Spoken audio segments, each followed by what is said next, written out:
विद्यार्थी मित्रांनो, मागील तासिकेला आपण 7वी सामान्य ज्ञान भाग 2 या अंतर्गत स्वराज्याचा कारभार याविषयी माहिती घेतलेली होती।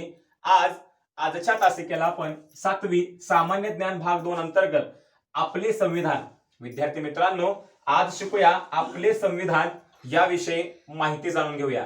आता सुरुवातीलाच वाक्य महत्त्वाचं असं सांगायचं आहे मला तुम्हाला की आज स्पर्धा परीक्षांच्या माध्यमातून तहसीलदार, कलेक्टर असतील किंवा तलाठी असेल, विविध पदांवर मुलं जातात, यशस्वी होतात, बरोबर।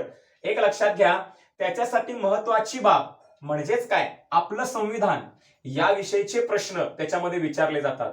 म्हणजेच काय, 8वी स्कॉलरशिप असेल किंवा विविध स्पर्धा परीक्षा तुम्ही पुढे देणार आहात तर त्याच्यासाठी सर्वात महत्त्वाचा मुद्दा जर म्हटला जातो, खूप मुद्दे महत्त्वाचे आहेत, त्यातला महत्त्वाचा मुद्दा आज आपण बघणार आहोत, आपले संविधान। त्यामुळे यातलं प्रत्येक वाक्य तुम्ही काळजीपूर्वक जर ऐकलं तर तुमचा मोठा फायदा होणार आहे आणि याविषयीची चांगली माहिती तुम्हाला मिळणार आहे। यातल्या प्रत्येक वाक्यावर प्रश्न तयार होऊ शकतो, हे लक्षात ठेवा। त्यामुळे प्रत्येक वाक्य तुम्ही लक्षात घ्यायचं आहे, समजून घ्यायचं आहे आणि ते पाठ करायचं आहे, लक्षात ठेवायचं आहे, ठीक आहे। सुरुवात करूया। ओळख म्हणजे काय, संविधानाच्या ओळखीपासून। आता संविधान म्हणजे नक्की काय किंवा संविधानाची ओळख यामध्ये आपण काय बघणार आहोत, तर आपल्या देशाचा राज्यकारभार हा कसा चालावा यासाठी काही तरतुदी, काही नियम, काही कायदे एका ग्रंथामध्ये समाविष्ट केलेले आहेत, त्यालाच म्हणतो आपण संविधान। पुन्हा एकदा लक्षात घ्या, आपल्या देशाचा राज्यकारभार कसा चालावा याबाबतची काही महत्त्वाची वाक्य, महत्त्वाची तरतूद, याविषयीचे कायदे ज्याच्यामध्ये आहेत, ज्या ग्रंथामध्ये आहेत, त्याला काय म्हणतो आपण, संविधान म्हणतो, ठीक आहे। आता या ज्या तरतुदी आहेत, मी आताच म्हटलं की संविधानामध्ये तरतुदी आहेत, मग या तरतुदी कोणत्या, तरतूद याचा अर्थ लक्षात घ्या, ती वाक्य किंवा तो कायदा त्याच्यामध्ये मांडणं त्यालाच तरतूद असं म्हणतात। तरतूद करून ठेवायचं, नमूद करून ठेवायचं, हे लक्षात घ्या। मग तरतुदी कोणाकोणाच्या बाबतीत आहेत, तर नागरिकत्व। नागरिकत्व याचा अर्थ लक्षात घ्या, आपण कोणत्या देशाचे नागरिक आहोत या नागरिकत्वाचा उल्लेख, याची तरतूद त्यामध्ये आहे। भारताची शासन व्यवस्था याबद्दलची तरतूद यामध्ये आहे, लक्षात घ्या। प्रत्येक वाक्यावर प्रश्न होणार आहे, नीट काळजीपूर्वक ऐका, लक्षात घ्या। भारताचं नागरिकत्व, शासन व्यवस्था, तसेच आपण म्हणजे कोण, तर समाज, समाजाचा आणि शासनाचा संबंध, निवडणुका, या सर्वांचा उल्लेख कशामध्ये येतो, या सर्वांच्या तरतुदींचा समावेश संविधानामध्ये केलेला आहे, ठीक आहे। हे झालं संविधान, हे झाल्या तरतुदी। आता राज्यकारभार करताना तो कसा करावा, राज्यकारभार करताना कोणकोणते नियम पाळावेत याची सुद्धा तरतूद आपल्या संविधानामध्ये पाहायला मिळून येते। तर चला पाहूया आपल्या संविधानाची थोडीशी पार्श्वभूमी याचा अर्थ काय, तर संविधान सभेची स्थापना होताना, संविधान तयार होताना त्याच्या मागच्या थोड्याशा घटना आपण जाणून घेणार आहोत, त्यालाच म्हणतात पार्श्वभूमी। त्याच्या मागच्या थोड्याशा घटना, त्याच्या मागील थोडंसं कारण मीमांसा किंवा महत्वाचे मुद्दे लक्षात घेऊया, जाणून घेऊया। चला, पार्श्वभूमी समजून घेताना, संविधान तयार होताना त्याची सुरुवात ही नक्की कधी झाली तर जाणून घेऊया। सुरुवात 1946, सुरुवात कधी झाली, 1946 पासून सुरुवात झाली बघा, लक्षात घ्या। मग या संविधान सभेमध्ये किती सदस्य होते, तर 299।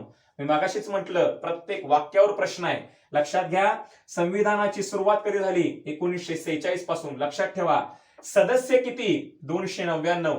तसेच संविधान सभेचे अध्यक्ष म्हणून कोणाकडे पाहिलं जातं, तर डॉक्टर राजेंद्र प्रसाद, लक्षात ठेवा। संविधान सभेचे अध्यक्ष कोण होते, तर डॉक्टर राजेंद्र प्रसाद।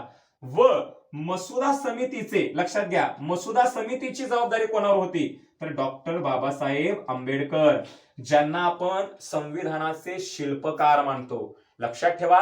संविधानाचे शिल्पकार, मसुदा समितीचे मानकरी किंवा मसुदा समितीचे अध्यक्ष म्हणून डॉक्टर बाबासाहेब आंबेडकर, हे नाव अतिशय महत्वाचं आहे, यावर नक्कीच प्रश्न येऊ शकतो। संविधान सभेचे शिल्पकार, मसुदा समितीशी संबंधित वाक्य किंवा शब्द किंवा महत्वाचं वाक्य, महत्वाचं नाव आपल्याला लक्षात ठेवायचं आहे, आदरणीय डॉक्टर बाबासाहेब आंबेडकर यांचं, ठीक आहे। आता संविधान दिवस, आता संविधान तयार झालं, ठीक आहे, काय म्हटलं जातं, 2 वर्ष 18 महिने 11 दिवस एवढा कालावधी सांगितला जातो। आणि या संविधान दिवस किंवा संविधानासाठी जी मंडळी, सदस्य तयार करण्यात आले, त्यांची एक सभा घेण्यात आली, त्यालाच म्हणतात संविधान सभा।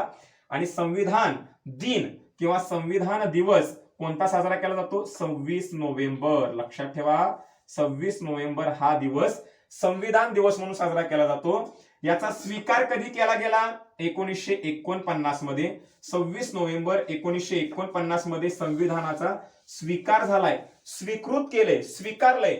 मग ते लागू कधी झालं, सुरुवात कधी झाली? तर 26 जानेवारीला. मग आपण जो 26 जानेवारी दिवस साजरा करतो त्याला काय म्हणतो आपण? प्रजासत्ताक दिन. प्रजा म्हणजे जनता, माणसे, सत्ता याचा अर्थ जनतेची सत्ता केव्हापासून लागू झाली? 26 जानेवारी पासून. म्हणून 26 जानेवारी म्हणजे हे संविधान स्वीकारणं वेगळं आणि लागू करणं वेगळं, हे लक्षात घ्या. स्वीकारलं 26 नोव्हेंबर 1949 रोजी व ते लागू कधी केलं? तर 26 जानेवारी. म्हणून तो दिवस, त्या दिवसाला आपण काय म्हणून साजरा करतो? आपण तो दिवस प्रजासत्ताक दिन. प्रजा म्हणजे माणसं, माणसांची सत्ता आणि त्या सत्तेचा दिवस म्हणून प्रजासत्ताक दिन म्हणून 26 जानेवारी आपण साजरा करतो. आता थोडीशी माहिती घेऊया संविधान सभेतील सदस्यांच्या बाबतीत. पंडित जवाहरलाल नेहरू, हंसाबेन मेहता, मौलाना आझाद हे कोण होते? तर हे संविधान सभेतील सदस्य होते. हे तुम्हाला लक्षात ठेवायचं आहे. त्याचबरोबर कायदेविषयक सल्लागार म्हणून कुणी काम पाहिलं? तर B.N. राव. महत्वाचं वाक्य आहे, कायदेविषयक सल्लागार म्हणून कोणी काम पाहिले? तर तुमचं उत्तर असं असलं पाहिजे B.N. राव. हे लक्षात ठेवायचं आहे. आता येऊया उद्देशिका या गोष्टीकडे. बघा, तुम्ही 7वीचं पुस्तक उघडा. पुस्तक उघडल्यानंतर कोणत्याही विषयाचं पुस्तक उघडा, तिथं तुम्हाला संविधान दिसतं बघा. मग ते संविधानाची सुरुवात कसं आहे? आम्ही भारताचे लोक. बरोबर. मग यालाच काय म्हणतात? यालाच म्हणतात उद्देशिका. जे आपण संविधान आपल्या शाळेमध्ये रोज म्हणतो. बरोबर. आपण असं उभं राहून संविधान म्हणतो. म्हणजे काय? तर संविधान जे थोडक्या भाषेमध्ये मुद्देसूद, तर्कसंगत, व्यवस्थित जे मांडलेलं आहे त्याला म्हणतो आपण उद्देशिका. जे आपल्या पुस्तकामध्ये पाहायला मिळते. पुस्तकामध्ये पाहतो का नाही, आम्ही भारताचे लोक, त्यालाच काय म्हणायचं? उद्देशिका. उद्देशिकाला अजून 2 शब्द आहेत बघा. त्याला काय म्हणतात? तर प्रास्ताविका म्हणतात. काय म्हणतात? प्रास्ताविका. किंवा त्याला आपण अजून एक म्हणू शकतो सरनामा. संविधानाचा सरनामा. हे लक्षात घ्या. हे दोनही शब्द लक्षात ठेवा, परीक्षेला विचारू शकतात. उद्देशिका यालाच प्रास्ताविका किंवा सरनामा असं पण त्याला म्हणू शकतो. याच्यामध्ये संविधानाची थोडक्यात सुसंगतपणे मुद्देसूद तर्कसंगतरित्या मांडणी केलेली आपल्याला पाहायला मिळते. त्याच्यामध्ये काय म्हटलंय हो, त्या अंतर्गतच आपण शिकणार आहोत. पुढचा मुद्दा वैशिष्ट्ये. संविधानाच्या उद्देशिकेतील वैशिष्ट्ये. बघा, आम्ही भारताचे लोक भारताला एक सार्वभौम, समाजवादी, धर्मनिरपेक्ष, लोकशाही गणराज्य घडवण्याचा असा एक मुद्दा आहे. त्यातलं सार्वभौम याचा अर्थ काय? तर दुसऱ्यांचं आमच्यावर नियंत्रण नाही, आमच्यावर कोणी राज्य करत नाही, हा सांगणारा शब्द म्हणजे कोण आहे? सार्वभौम. हे महत्वाचं वैशिष्ट्य आहे बरं का, लक्षात घ्या. सार्वभौम याचा अर्थ काय? आम्ही स्वतंत्र आहोत, आमच्यावर कोणाची सत्ता नाही. इंग्रज निघून गेले तर आमच्यातून, म्हणजे आता आमच्यावर कोण राज्य करत नाही, त्याला म्हणायचं सार्वभौम. समाजवादी कोणाला म्हणायचं? तर लक्षात घ्या, जनतेचं कल्याणकारी राज्य आहे. समाजवादी. धर्मनिरपेक्ष. धर्मनिरपेक्ष कोणाला म्हणायचं? तर कोणत्याही धर्माची सक्ती भारतामध्ये केली जाणार नाही. व्यक्तीला कोणताही धर्म स्वीकारण्याचा व त्याचे नियम पालन करण्याचा अधिकार आहे, त्याला म्हणायचं धर्मनिरपेक्षता. हे लक्षात घ्या. त्यानंतर धर्मनिरपेक्ष. लोकशाही. लोकशाही तुम्हाला माहित असेल की आपण काय करतो? स्वतः मतदान करतो व आपण प्रशासनाला अधिकारी निवडून देतो. बरोबर. मग यालाच काय म्हणतो की आपल्या हातात आहे कुणाला निवडून द्यायचं. याचा अर्थ याला म्हणायचं लोकशाही. आपला कारभार कोणी पाहावा याचा अधिकार सर्वस्वी आपल्याला आहे, याला म्हणायचं लोकशाही. लोकांनी लोकांकडून लोकांसाठी चालवलेलं राज्य म्हणजे लोकशाही आहे. लोकशाही गणराज्य, जनतेचं राज्य. या प्रकारे आपण संविधानाची वैशिष्ट्ये सांगू शकतो. त्याचबरोबर यातले अधिकार हे सूचीमध्ये समाविष्ट करण्यात आलेले आहेत. राज्य कारभार चालवण्याविषयीचे अधिकार हे कशामध्ये पाहायला मिळतात? सूचीमध्ये. त्यामध्ये संघ सूची, राज्य सूची, समवर्ती सूची. यामध्ये किती विषय आहेत? तर 97. संघ सूचीमध्ये 97. परीक्षेला येऊ शकतं, लक्षात ठेवा. संघ सूची 97, राज्य सूची 66, समवर्ती सूची 47. लक्षात ठेवा, हा स आहे, हा स आहे. सवर्ण 97, सवर्ण 47, शिल्लक राहिलं 66 राज्य सूची. लक्षात ठेवा. त्याचबरोबर आपल्यामध्ये संघराज्य पद्धती आहे. संघराज्य एक महत्वाचं वैशिष्ट्य आहे. संघराज्य याचे 2 विभाग पडतात. एक तर संपूर्ण देशाचा कारभार संघट पाहणं, त्याला संघ शासन आपण म्हणतो, आणि विशिष्ट प्रदेशाचा राज्याचा कारभार पाहणं, याला आपण काय म्हणतो, राज्य शासन. महाराष्ट्र राज्य शासन, भारत संघ शासन, हे लक्षात घ्या. मग आपल्या भारतामध्ये एक संघ शासन, 28 राज्य शासन म्हणजे 28 घटक राज्य आणि 9 संघ शासित प्रदेश असा समावेश करण्यात आलेला आहे. त्याचबरोबर आपल्या संविधानामध्ये बदल करण्याचा सुद्धा आपल्याला अधिकार आहे. त्याचबरोबर आपलं संविधान काय सांगतं, एकेरी नागरिकत्व भारताने आपल्याला बहाल केलेलं आहे. या गोष्टी महत्वाच्या आहेत. याबद्दलची अधिक माहिती तुम्हाला पुस्तकातून मिळाली तर ती तुम्ही जरूर मिळवा, ती वाचा.